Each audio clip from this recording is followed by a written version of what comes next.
राधे राधे गुरुजी। हाँ। मेरा एक प्रश्न है, जो लोग नियम धर्म कर्म से मन से बहुत भक्ति करते हैं उनके जीवन में बहुत कष्ट है, तो कहते हैं कि ये सब कर्मों का खेल है, उनके कर्म है। लेकिन मेरे को ये समझ नहीं आता कि जब कर्म करके फल लेना है तो वो भक्ति का उसमें क्या योगदान है। और जब भगवान कहते हैं कि मेरी आप भक्ति करोगे तो मैं हर चीज से आपको मुक्त कर दूंगा, आपके लिए जीवन आसान कर दूंगा, तो फिर कर्म का दोष कैसे लगेगा, मुझे वो समझ नहीं आता। अर्जुन भक्त थे कि नहीं? जी थे ना। लेकिन अर्जुन को भी 12 वर्ष का वनवास जाना पड़ा, 1 साल अज्ञातवास, जबकि अर्जुन जैसा भक्त कौन होगा। फिर भी उन्हें कष्ट उठाना पड़ा।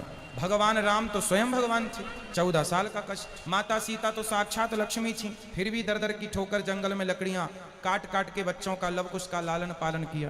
बात ऐसी है बेटा कि कर्म तो अपनी जगह है, कर्म तो हमें भोगनी है, हमें भी भोगना है, आपको भी भोगना है।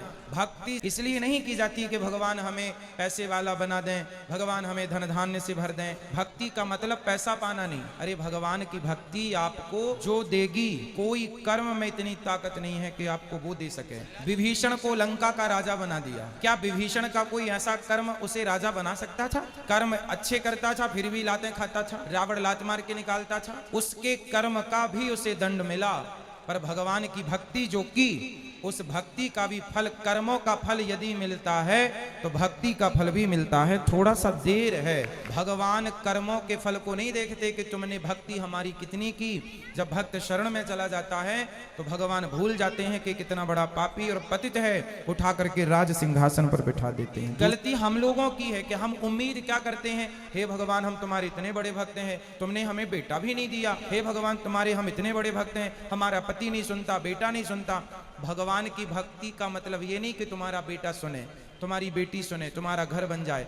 जो भाग्य, सुदामा ने सारी जिंदगी गरीबी देखी है, क्या सुदामा से बड़े भक्त आप और हम हैं? क्या हो सकते हैं? नहीं। लेकिन सुदामा से ज्यादा हमारी शिकायतें हैं। सुदामा की तो एक भी नहीं थी, सारी जिंदगी भीख मांगकर गुजारा किया, सारी जिंदगी भगवान की भक्ति की, और मांगने नहीं गए, 4 मुट्ठी चावल अपनी हैसियत के अनुसार देने गए। जब सारी जिंदगी उन्होंने भक्ति की और फिर भी गरीबी में रहकर शिकायत नहीं की, तब भगवान ने देखा कि भक्त पक्का है।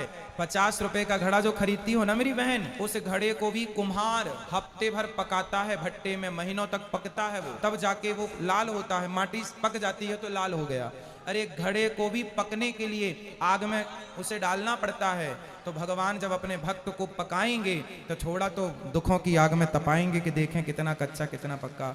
इच्छाएं ज्यादा है ना बेटा आपके अंदर, इसलिए वो इच्छाएं आपको दुखी बनाती रहती। इच्छाएं छोड़ के एक बार शरण में चले जाओ, वो कभी ना पाया होगा आपने जो शरण में जाकर के प्राप्त हो जाएगा।